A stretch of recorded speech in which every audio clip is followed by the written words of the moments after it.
জানান সুব্রত রায় সাহারা। বুকের উপরই সাহারাই বাংলাদেশ ক্রিকেট টিমের। জাহাঙ্গীর আলম, দিগন্ত টেলিভিশন, ঢাকা। এদিকে দেশে বহু যোগ্য ও উদ্যমী উদ্যোক্তা থাকার পরও রাজধানীর অদূরে নতুন ঢাকা নামে আবাসন প্রকল্প গড়তে সরকার ভারতের সাহারা গ্রুপকে কেন রাখছে তা নিয়ে বিস্ময় প্রকাশ করেছেন বিশেষজ্ঞরা। এই উদ্যোগ দেশের জন্য মর্যাদাহানিকর এবং তা দেশীয় উদ্যোক্তাদের নিরুৎসাহিত করবে বলেও মনে করেন তারা। আরো জানাচ্ছেন কামরুজ্জামান বাবলু। স্বাধীনতার 4 দশকে দেশে হয়তো অনেক কিছুই প্রত্যাশা অনুযায়ী অর্জিত হয়নি, তবে দূর আকাশে বসে রাজধানী ঢাকাকে দেখলে মনে হবে না এটা কোনো গরিব দেশ। হাজারো প্রতিকূলতার মাঝেও আকাশের বুকে সগৌরবে মাথা উঁচু করে দাঁড়িয়ে আছে অসংখ্য আকাশচুম্বী অট্টালিকা। কিছুটা বিক্ষিপ্তভাবে হলেও এত বড় নগরী যেসব বাংলাদেশির অর্থ, মেধা ও শ্রমে গড়ে উঠেছে, তারা একে আরো সুন্দর করে গড়ে তোলার যোগ্যতাও রাখেন। আর এমনই পটভূমিতে রাজধানীর অদূরে নতুন ঢাকা নামে আবাসন প্রকল্প গড়তে গত বুধবার ভারতের শীর্ষস্থানীয় শিল্প গ্রুপ সাহারার সঙ্গে গৃহায়ন ও গণপূর্ত মন্ত্রণালয়ের সমঝোতা স্মারক সই হয়। বিশেষজ্ঞদের মতে এ ধরনের উদ্যোগ নিজেদের অযোগ্যতাই প্রমাণ করে, আর শেষ পর্যন্ত এটি বাস্তবায়িত হলে দেশের যোগ্য উদ্যোক্তাদের উদ্যমে ভাটা পড়বে বলেও মন্তব্য তাদের। অনেক কোম্পানিরাও দেশের বাইরে কাজ করছে, নেপালে কাজ করার উদ্যোগ নিয়েছে অলরেডি অনেক সফল। সেক্ষেত্রে আমাদের দেশে লোক থাকতে আমরা পাশ কাটিয়ে আরেকজনকে নিয়ে আসবো, একটু আমাদের সাথে আলোচনা করা দরকার ছিল আমি মনে করি। এবং ওই ধরনের সুযোগ সুবিধা, ওই একই ধরনের সুযোগ সুবিধা আমাদেরকে দিলে আমরা কেন পারবো না? আমি তো মনে করি ডেফিনেটলি আমাদের দেশের টেকনোলজি আছে, আমাদের দেশের প্রকৌশলীরা যারা মানে প্রফেসর আছে, যারা ইন্টারন্যাশনালি তারা রেকগনাইজড। এখানকার যত আর্কিটেক্ট, যত ইঞ্জিনিয়ার, দুনিয়ার এমন কোনো জায়গায় যে তো কোনো খারাপ নাম করে নেই, সবাই তো অনেক বেশি ভালো লাভ করিয়াছে বিভিন্ন দেশের বিভিন্ন জায়গাতে, নট অনলি খালি আমেরিকা ব্রিটেন তা না, ইউরোপের অনেক জায়গাতে, আফ্রিকার অনেক জায়গাতে তারা যথেষ্ট সুলভের সাথে যথেষ্ট বিশেষতা কাজ করেছে। তাদের টেকনিক্যাল নোহাউ তাদের আছে। আর্কিটেক্টরাও ঢাকা শহরের চেহারা বদলিয়ে দিয়েছে। তো ফলে তারাই তো অ্যাকচুয়ালি এই ধরনের উপসরের সমস্ত কিছু হঠাৎ করে একেবারে বিদেশি এলে তাদেরকে একেবারে ইনভেস্টমেন্ট হিসাবে এটা গিয়ে করাটা আমার কাছে, আমি জানি না এটা প্রয়োজন ছিল কিনা। তাই সরকারের অচিরেই এ ধরনের আত্মঘাতী পদক্ষেপ থেকে সরে এসে নতুন এ আবাসনের ব্যাপারে দেশি উদ্যোক্তাদের সাথে আলোচনায় বসারও আহ্বান জানালেন তারা। কামরুজ্জামান বাবলু, দিগন্ত টেলিভিশন, ঢাকা। রাজুকের সঙ্গে সাহারা ইন্ডিয়ার সই করা সমঝোতা স্মারকে কি আছে তা জাতির কাছে প্রকাশের দাবি জানিয়েছেন ট্রান্সপারেন্সি ইন্টারন্যাশনাল টিআইবির নির্বাহী পরিচালক ডক্টর ইফতেখারুজ্জামান। ঢাকা মেডিকেল কলেজের এক অনুষ্ঠানে অংশ নেওয়ার পর এই দাবি জানিয়ে তিনি বলেন, দেশে আবাসন খাতে অনেক প্রতিষ্ঠান থাকার পরও বিদেশি প্রতিষ্ঠানকে সুযোগ দেওয়ার আসলে কারা লাভবান হবে তা খতিয়ে দেখতে হবে। অ্যামনেস্টি ইন্টারন্যাশনালের পর মার্কিন পররাষ্ট্র দফতরও তাদের বার্ষিক প্রতিবেদনে বাংলাদেশের মানবাধিকার পরিস্থিতিকে ভয়াবহ বলে মন্তব্য করেছে। প্রতিবেদনকে বাস্তব আখ্যা দিয়ে মানবাধিকার কর্মী ও বিশ্লেষকরা বলছেন, পরিস্থিতি উত্তরণে পদক্ষেপ না নিলে সামাজিক ও রাজনৈতিক বিপর্যয় ঘটতে পারে। তাবিউর রহমান তালুকদারের রিপোর্ট। লন্ডন ভিত্তিক আন্তর্জাতিক মানবাধিকার সংস্থা অ্যামনেস্টি ইন্টারন্যাশনালের বার্ষিক প্রতিবেদনে দেশের মানবাধিকার পরিস্থিতিকে উদ্বেগজনক বলে মন্তব্য করা হয়েছে। বিচার বহির্ভূত হত্যাকাণ্ড এবং নারী ও শিশু নির্যাতন সহ নানা তথ্য তুলে ধরে এসব ক্ষেত্রে অঙ্গীকার পূরণে সরকারের বিরুদ্ধে ব্যর্থতার অভিযোগ আছে ওই প্রতিবেদনে। স্বরাষ্ট্র প্রতিমন্ত্রী অবশ্য এসব অভিযোগ মানতে নারাজ। তারা ঢালাওভাবে যে কথাটি বলছে এ কথাটি সত্য নয়। এরই মধ্যে আবার মার্কিন পররাষ্ট্র দফতর তাদের বার্ষিক রিপোর্টে বাংলাদেশের মানবাধিকার পরিস্থিতিকে ভয়াবহ বলে উল্লেখ করেছে। এসব রিপোর্টে বাস্তব চিত্র ফুটে উঠেছে বলে মনে করেন মানবাধিকার কর্মী ও বিশ্লেষকরা। বিদেশি সংস্থা তো এইমাত্র এখন বলছে, এর আগে থেকে আমরা দেখেছি যে আমাদের আইন সালিশ কেন্দ্র, আমাদের ব্লাস্ট, আমাদের অধিকার, এরা আপনার অনেক অনেক অভিযোগ এ ধরনের এনেছে। আসলে দেশে মানবাধিকার পরিস্থিতি সম্পর্কে এটা খুব একটা ভালো যে না, সেটা আমরাও মনে করছি। কারণ দেশে আইন শৃঙ্খলা পরিস্থিতি যে পর্যায়ে চলে গেছে, বিশেষ করে মানে স্পর্শকাতর যে মামলাগুলো আছে বা যে ঘটনাগুলো ঘটেছে তার কোনো সুরাহা হয়নি। মানবাধিকার সমুন্নত রাখতে সরকারের রাজনৈতিক সদিচ্ছার উপর জোর দিয়েছেন তারা। যে কোনো অন্যায় যদি আপনার প্রতিকার না হয় তাহলে কিন্তু অন্যায়কারীরা এতে প্রশ্রয় পায়। এর থেকে বেরিয়ে আসার জন্য সকল দলমত নির্বিশেষে যখন যে দলে মানে সরকার পরিবারে যাচ্ছে, তখন তারা যেন ফিল করে যে একদিন আমরা এখানে আছি, আরেকদিন নাও থাকতে পারি। বিচার বহির্ভূত হত্যাকাণ্ড ও প্রতিপক্ষ দলন পীড়ন সরকার বন্ধ না করলে বড় ধরনের বিপর্যয়ের আশঙ্কা করছেন তারা। যদি কারোর অন্যায় বিচার হয়ে থাকে, তার জন্য সঠিক বিচার হয় এবং সঠিকভাবে তাদের জন্য ন্যায় বিচার পায়, সেটার দিকে এগিয়ে যাওয়া। আর যদি না যায়, তাহলে আমার মনে হয় যে দেশের যে কোনো সময় মারাত্মক একটা বিপর্যয় ঘটতে পারে। সময় নষ্ট না করে সব পক্ষকে সঙ্গে নিয়ে মানবাধিকার ও সুশাসন প্রতিষ্ঠায় সরকার দ্রুত পদক্ষেপ নেবে বলে আশা করেন সংশ্লিষ্টরা। তাবিবুর রহমান তালুকদার, দিগন্ত টেলিভিশন, ঢাকা। প্রধানমন্ত্রী আবারও ১-১১ পরিস্থিতির আশঙ্কার মাধ্যমে স্ববিরোধিতা করছেন বলে মনে করছেন বিএনপি স্থায়ী কমিটির সদস্য ব্যারিস্টার মওদুদ আহমদ। তিনি অভিযোগ করেন, কারা ১-১১ পেছনে ছিল তা জেনেও বিচার করছেন না তিনি। অপর এক অনুষ্ঠানে ব্যারিস্টার রফিকুল ইসলাম মিয়া বলেন, বিএনপি দ্রুত বিচার আইন করলেও এই আইনে কোনো রাজনীতিকের বিরুদ্ধে মামলা হয়নি। আরো জানাচ্ছেন নূরে আলম। জাতীয় প্রেসক্লাবে হৃদয় বাংলাদেশ আয়োজিত গুম, হত্যা ও মামলার রাজনীতি এর শেষ কোথায় শীর্ষক আলোচনায় ব্যারিস্টার মওদুদ বলেন, গণতান্ত্রিক সরকার স্বৈরাচারী রূপ ধারণ করে অস্বাভাবিক আচরণ করছে। প্রধানমন্ত্রী যদি এই কথা বলেন যে -2 থিওরির ষড়যন্ত্রকারীরা এখনো সজাগ আছে, তাহলে তার কাছে জিজ্ঞাসা করি, যারা এই -2 থিওরির ষড়যন্ত্রে ছিল, আপনি তো তাহলে তাদেরকে চেনেন, তাহলে মাইনুদ্দিন ফখরুদ্দিনের বিচার কেন করেন না? এর উত্তর বাংলাদেশের মানুষকে দিতে হবে। অপর এক মানববন্ধনে মওদুদ বলেন, জনসমর্থন নেই বলেই ক্ষমতায় টিকে থাকতে সরকার নির্যাতনের পথ বেছে নিয়েছে। বর্তমান সরকার বিরোধী দলকে নিশ্চিহ্ন করে দিতে চায়। বিরোধী দল যদি নিশ্চিহ্ন হয়, তাহলে দেশে তো আর গণতন্ত্র থাকে না। সুতরাং তারা গণতন্ত্রকে নিশ্চিহ্ন করতে চায়, বিরোধী দলকে নয়। প্রেস ক্লাবের সামনে সুশীল ফোরামের মানববন্ধনে বিএনপির আরেক স্থায়ী কমিটির সদস্য বলেন, আগামী 11 জুন পরবর্তী কর্মসূচি ঠেকাতে সরকার 18 দলের শীর্ষ নেতাদের কারাগারে পাঠিয়েছে। অনেকে বলে এরা এই যে আইনে আমাদের নেতাদেরকে গ্রেপ্তার করা হয়েছে, সে আইন থেকে বিএনপি করেছে। আমরা সুস্পষ্টভাবে বলতে চাই, বিএনপি এই আইনটা করেছিল সন্ত্রাসীদের বিরুদ্ধে, দুর্নীতিপরায়ণ মানুষ সন্ত্রাসীদের বিরুদ্ধে আইন ব্যবহার হবে।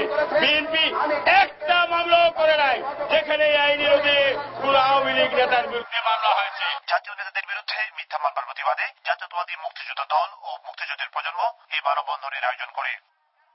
নূরে আলম, দিগন্ত টেলিভিশন, ঢাকা। নিরপেক্ষ নির্দলীয় সরকারের সুনির্দিষ্ট এজেন্ডা এবং বন্দী নেতাদের নিঃশর্ত মুক্তি দিয়ে সরকারকে আলোচনার পরিবেশ সৃষ্টি করতে বলেছে প্রধান বিরোধী দল বিএনপি। প্রধানমন্ত্রীকে ১-১১ এর আশঙ্কা থেকে মুক্ত করতে সহযোগিতা দিতে এই আলোচনায় বসতে আগ্রহী বিএনপি। দলের কেন্দ্রীয় কার্যালয়ে এক জরুরি সংবাদ সম্মেলনে একথা জানান বিএনপি স্থায়ী কমিটির সদস্য তরিকুল ইসলাম। পাশাপাশি বিরোধী দলের এসব দাবি না মানলে যে কোনো অস্থিতিকর পরিবেশের দায়ভার সরকারকে বহন করতে হবে বলেও জানান বিএনপির এই নেতা। নিরপেক্ষ নির্দলীয় সরকারের করতে চায় তারা, তার সুনির্দিষ্ট এজেন্ডা দিতে হবে। আর পরিবেশটা সৌহার্দ্যপূর্ণ পরিবেশ, সে এটা সমঝোতায় পৌঁছাতে গেলে আমাদের নেতাদের মুক্তি দিতে হবে। জামাত ত্যাগ করতে বিএনপির প্রতি আহ্বান জানিয়েছেন আওয়ামী লীগের উপদেষ্টা সুরঞ্জিত সেনগুপ্ত।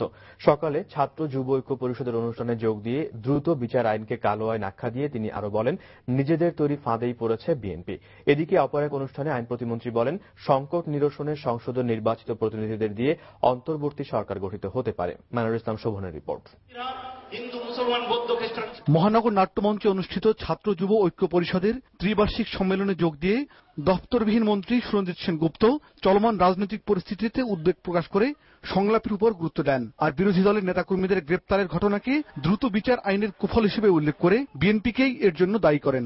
আজকে খালেদা জিয়া বুঝতে পারছেন যে এই মওদুদ সাহেবেরা তাদেরকে কি কুবুদ্ধি দিয়া আজকে নিজের বিপদ নিজেরাই টেনে এনেছে।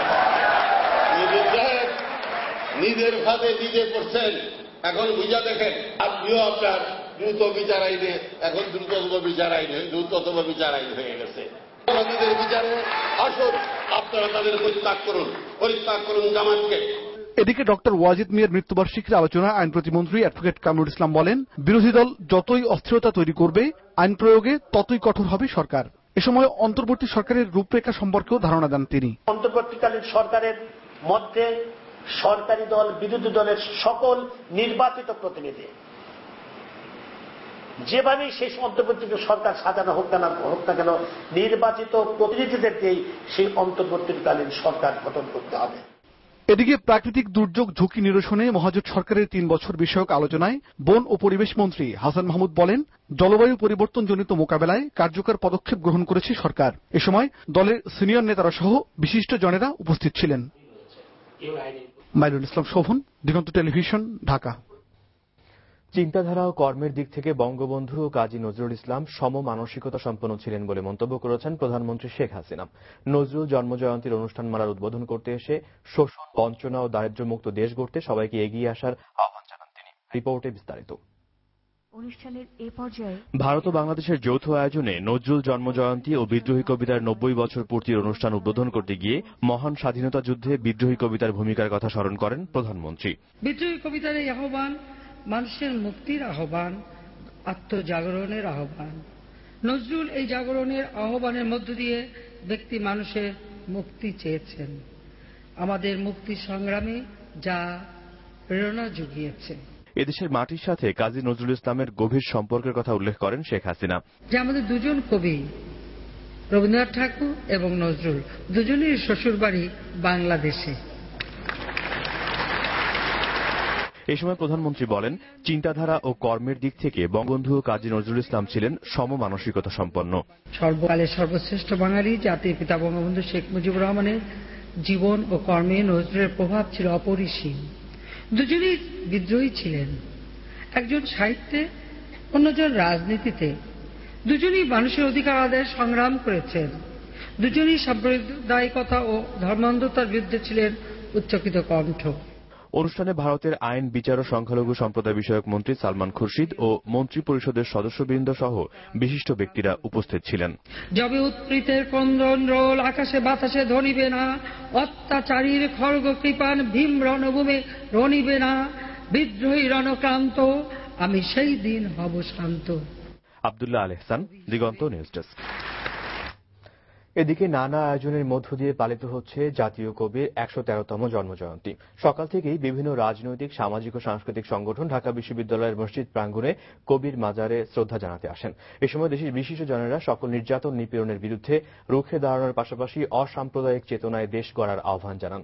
জন্মদিন উপলক্ষে কবির মাজারে মূল প্রবেশদ্বারের পাশে নজরুল কর্নার উদ্বোধন করেন তথ্যমন্ত্রী আবুল কালাম আজাদ। শ্রদ্ধা জানাতে এসে বিদ্রোহী কবি রাষ্ট্রীয়ভাবে উপেক্ষিত হলেও বলে অভিযোগ করেন কবির পরিবারের সদস্যরা। আমরা সকলেই কাজ করছি, কিন্তু আমার মনে হয় না যে সর্বস্তরের মানুষের কাছে নজরুল পৌঁছেছেন। নজরুলের জন্মদিনটিতে অন্তত ছুটি ঘোষণা করা হোক এবং মানব সভ্যতার স্বার্থে বিদ্রোহী কবিতাকে বিশ্বের দরবারে বিভিন্ন ভাষায় অনুবাদ করে পৌঁছানো এখনই সময়। নজরুল তার যে জীবনযাপন, তার কবিতা রচনা, গান, এগুলোর মাধ্যমে যে কথাগুলো বলে গেছেন সেগুলো মানবতার গান, মানবতার জয়গান, মানবতার কথা, এবং সেগুলোর সাথে এই নতুন প্রজন্মকে সংযুক্ত করতে পারলেই আমি মনে করি যে নজরুলের মৃত্যুবার্ষিকী, জন্মবার্ষিকী পালনের সার্থকতা থাকবে। বাংলা সাহিত্য সংগ্রাম ও স্বাধীনতার পরতে পরতে মিশে আছে জাতীয় কবির চৈতন্য ও সুরের ঐশ্বর্য। সাম্য, সংগ্রাম ও তারুণ্যের এই তুর্যবাদকের কথা জানাচ্ছেন শাহিন হাসনাত।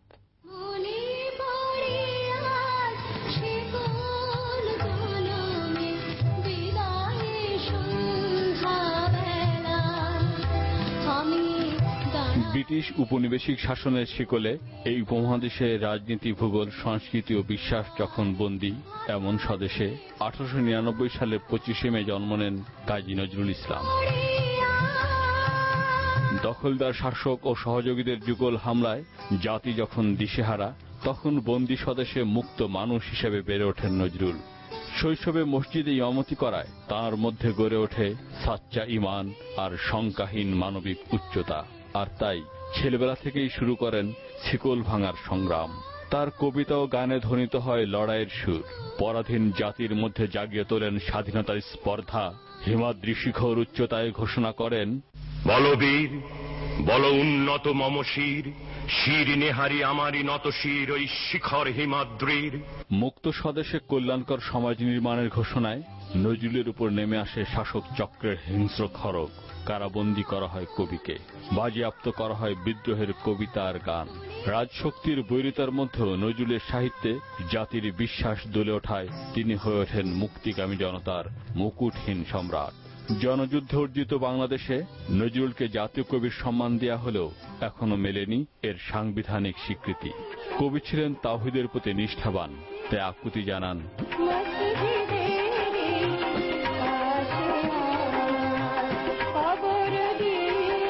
দীর্ঘ সময় বাকরুদ্ধ ও অসুস্থতায় ভুগে 1976 সালের 29 আগস্ট এই জ্যোতির্ময় কবি ঢাকার তৎকালীন পিজি হাসপাতালে ইন্তেকাল করেন। আর কবির অন্তিম ইচ্ছা অনুযায়ী ঢাকা বিশ্ববিদ্যালয়ের কেন্দ্রীয় মসজিদের পাশেই সমাহিত করা হয় তাকে।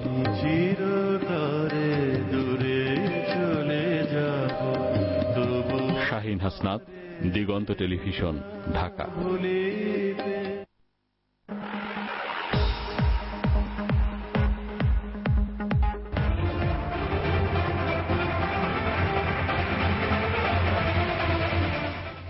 ম্যাগজিম গ্রুপ বিশেষ প্রতিবেদন।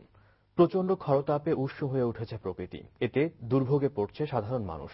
শিশু ও বৃদ্ধরা আক্রান্ত হচ্ছেন ডায়রিয়া সহ নানা রোগে। এদিকে উষ্ণ আবহাওয়া আরো কয়েকদিন থাকতে পারে বলে জানিয়েছে আবহাওয়া অফিস। এমন পরিস্থিতিতে সবাইকে কিছু নিয়ম মেনে চলার পরামর্শ দিলেন চিকিৎসকরা।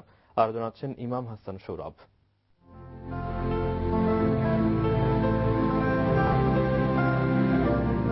দিনভর কাঠফাটা রোদ আর প্রচন্ড গরম, সেই সাথে অস্বস্তিকর আর্দ্রতা।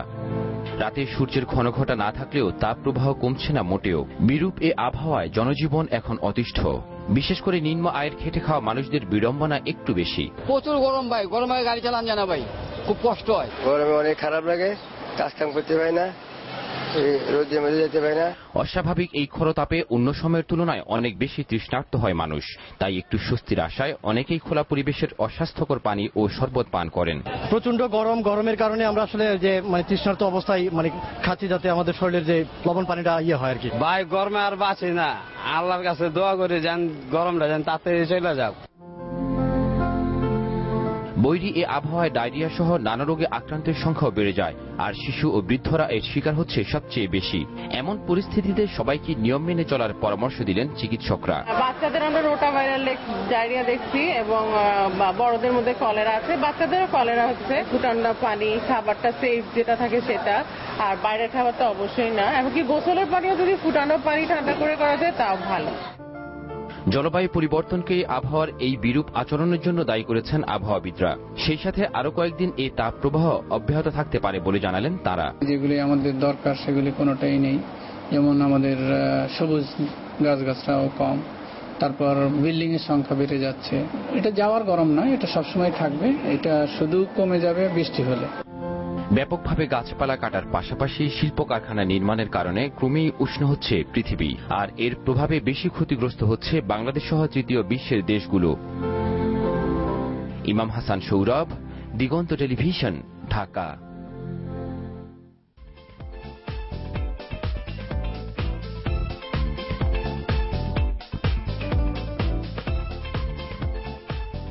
আজ 25শে মে। 2009 সালের এই দিনে আইলার আঘাতে লণ্ডভণ্ড হয়ে যায় উপকূলীয় এলাকা। অথচ 3 বছর পেরিয়ে গেলেও ভাগ্যের পরিবর্তন হয়নি সাতক্ষীরা উপকূলীয় আশাশুনি ও শ্যামনগর উপজেলার মানুষের। জেলা প্রতিনিধি মোহাম্মদ জিল্লুর রহমানের রিপোর্ট, জানাচ্ছেন আব্দুর রউফ। 2009 সালের 25শে মে 15 ফুট উচ্চতার জলোচ্ছ্বাসের আঘাতে সুন্দরবন উপকূলীয় সাতক্ষীরার শ্যামনগর, আশাশুনি ও তালা উপজেলার কয়েকটি ইউনিয়নের 73 জন নারী, পুরুষ ও শিশু নিহত হয়। কয়েক মিনিটের মধ্যেই সব হারিয়ে সর্বশান্ত হয়ে পড়ে এ অঞ্চলের কয়েক লাখ মানুষ। 3 বছর পেরিয়ে গেলেও ভাগ্যের তেমন কোনো পরিবর্তন হয়নি এলাকাবাসীর। আইলার পরে যে বেড়িবাঁধগুলো নির্মাণ হয়েছে বা সংস্কার হয়েছে, এগুলো বর্তমান সময়ে খুবই ঝুঁকিপূর্ণ অবস্থায় আছে এবং যে কোনো মুহূর্তে এলাকায় লোনা পানি ঢুকে আবার সেই আইলার সৃষ্টি হতে পারে। আইলায় সব ডুবে গেছে, চারিদিকে নোনা পানি, এখন আমাদের খুব কষ্ট হচ্ছে। ঘের বেড়ি নষ্ট হয়ে যাওয়ায় কৃষি জমি নষ্ট হয়ে যাওয়ায় মানুষ এখন ঘের বেড়ি ঠিকমতো করতে পারে না, কৃষি জমিও কৃষি আবাদ করতে পারে না। ঘটনার 13 মাস পর 2010 সালের 25শে জুলাই প্রধানমন্ত্রী শেখ হাসিনা শ্যামনগর পরিদর্শনে এসে গৃহ নির্মাণ মঞ্জুরি বাবদ ক্ষতিগ্রস্ত পরিবার প্রতি 20,000 টাকার চেক হস্তান্তর কার্যক্রমের উদ্বোধন করেন। কিন্তু আজও ওই টাকা পাননি দুর্গতরা। আইলা পরবর্তী প্রধানমন্ত্রী শেখ হাসিনা শ্যামনগর এসে আমাদের যে 20,000 টাকার উদ্বোধন করেছিলেন সে টাকা আজও পায়নি এবং এলাকায় ঘরবাড়ি এবং রাস্তাঘাট অবকাঠামো যে উন্নয়নের কথা বলছিলেন তার আজও বাস্তবায়ন হয় নাই। তবে শিগগিরই এই গৃহ নির্মাণ কর্মসূচির সমাধান হবে বলে জানালেন উপজেলা নির্বাহী কর্মকর্তা। গৃহ নির্মাণ মঞ্জুরি যে 20,000 টাকা বরাদ্দ ছিল সেটা হাইকোর্টের এক মামলার কারণে স্থগিত ছিল। বর্তমানে আদালত থেকে নির্দেশনা এসেছে, আমরা মিনিস্ট্রি থেকে এখন নির্দেশনা পাইনি। নির্দেশনা পেলে পরবর্তী সেই কার্যক্রম ব্যবস্থা গ্রহণ করা হবে। আব্দুর রউফ, দিগন্ত নিউজ ডেস্ক। এবারে শুক্রবারের নিয়মিত আয়োজন চারপাশে প্রতিদিন।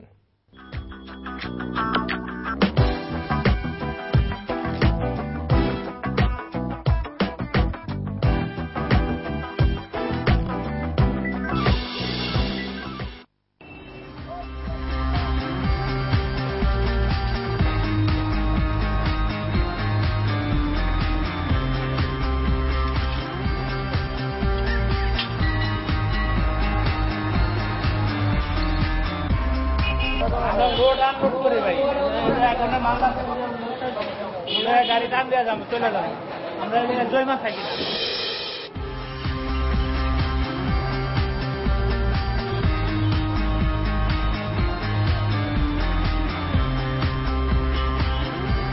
হসপিটাল থেকে আরো আশেপাশে যে সমস্ত ডায়াগনোস্টিক সেন্টার আছে ওই মেডিনোভা এইগুলো থেকে রক্ত পরীক্ষা, ব্যান্ডেজ এগুলো আসে আশেপাশে আমাদের বাচ্চা ছোট ছোট বাচ্চা স্কুলে যায়, এখানে দাঁড়ানো যায় না, মানে এই রুমাল দিয়ে দেখা তো। এবার দর্পণ প্রপার্টিজ লিমিটেড বিরতি, ফিরে এসে থাকছে। মেঘনা, দাউদকান্দি ও কাঁচপুরে দ্বিতীয় সেতু নির্মাণ করবে সরকার, জানালেন ওবায়দুল কাদের। এবং সবজির দাম আকাশ ছোঁয়া, মাছ মাংস ছাড়াই খাদ্য তালিকায় তৈরিতে বাধ্য হচ্ছেন সাধারণ মানুষ।